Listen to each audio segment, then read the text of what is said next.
Welcome to Authentic Expressions. My name is Mi Gek Lim. Today's video will focus on healthy self-care practices for therapists.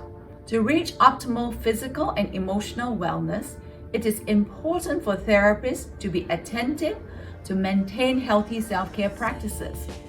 As clinicians, our job can be emotionally demanding, draining, depleting, and exhausting. At times, our faulty beliefs cause us to fall into the guilt and blame cycle. We get caught up thinking that we have to be available and accessible to our clients and also to people in our personal lives. The lack of healthy self-care can impact our personal, professional, and social functioning and cause us to be susceptible to emotional exhaustion, burnout, compassion fatigue, or other emotional quandaries. When our emotional cup is depleted, we commonly depersonalize and become insensitive to stories expressed by our clients. We numb ourselves and detach from our emotional experiences in the clinical room. It is critical that we attend to our own wellness practices and make it a priority to replenish our energy. When we take steps to consistently nurture our mind, body, and soul, we are better equipped to be present for our clients in the clinical room. Additionally, when our personal connections are ignited, we are better able to be creative in our work and we are more effective in protecting our own personal boundaries.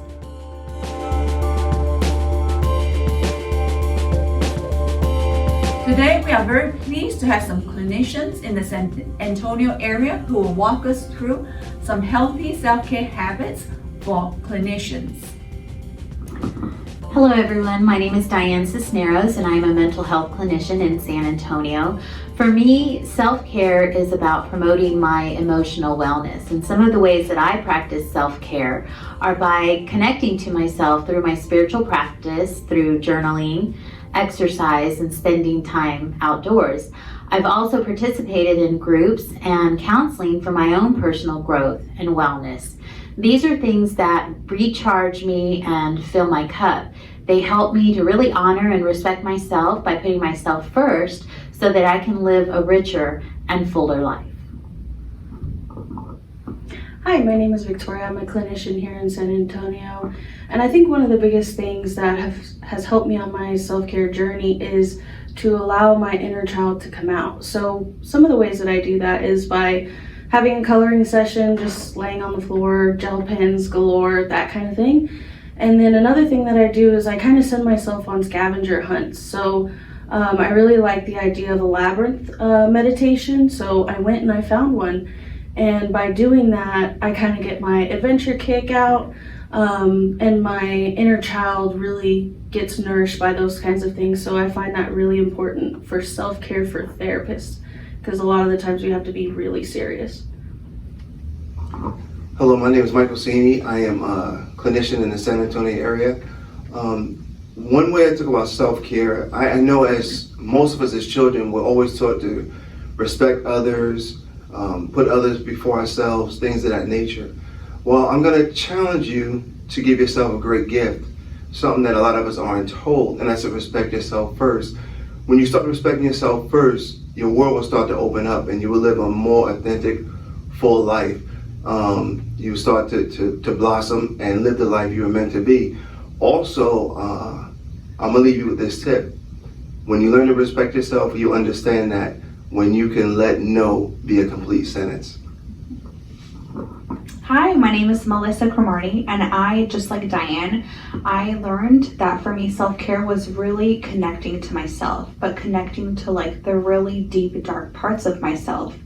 So going to counseling, talking to someone you trust, and just really digging through those emotions. Like, what drives you during the day? What are things that tick you off? What are things in the past that you still carry with you today? What are some things that you're passing on to your kids? Personally, for me, as I started digging up through all of that and really sorting out, I felt I was more empowered to pick and choose what do I want to continue carrying with me today and what do I want to say no thank you to and drop it off.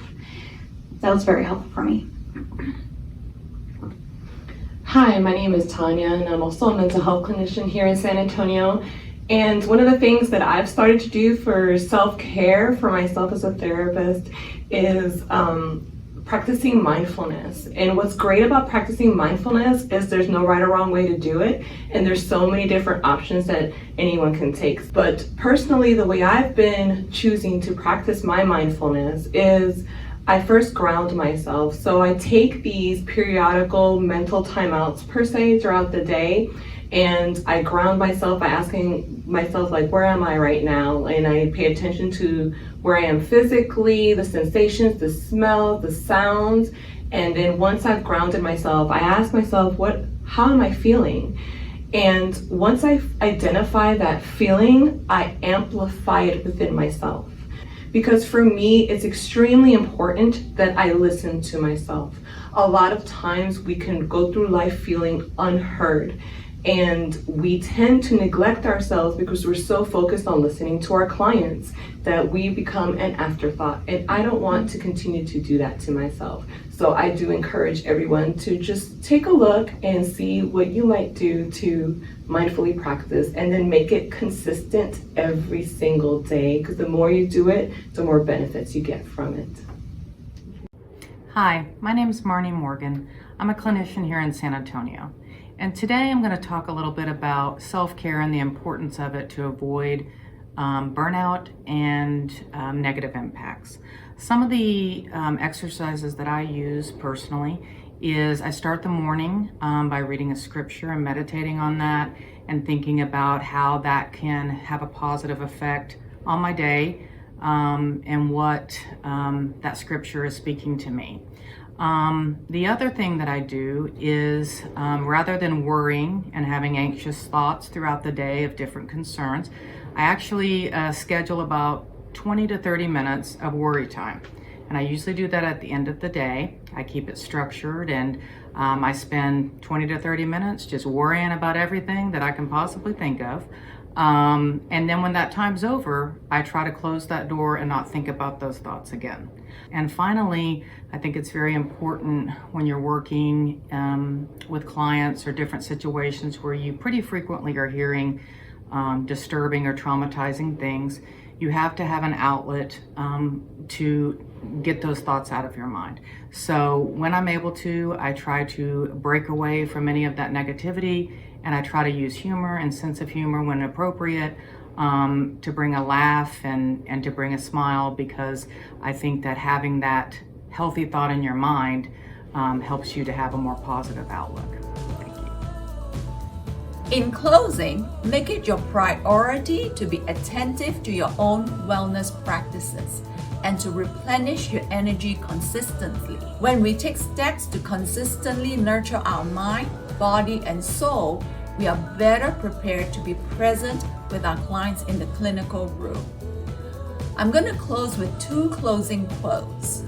Give yourself the same care and attention that you so kindly give to others, and watch yourself bloom. Author unknown. The second quote by Thomas Monson is, if you want to give light to others, you have to glow yourself. Thank you for watching my video.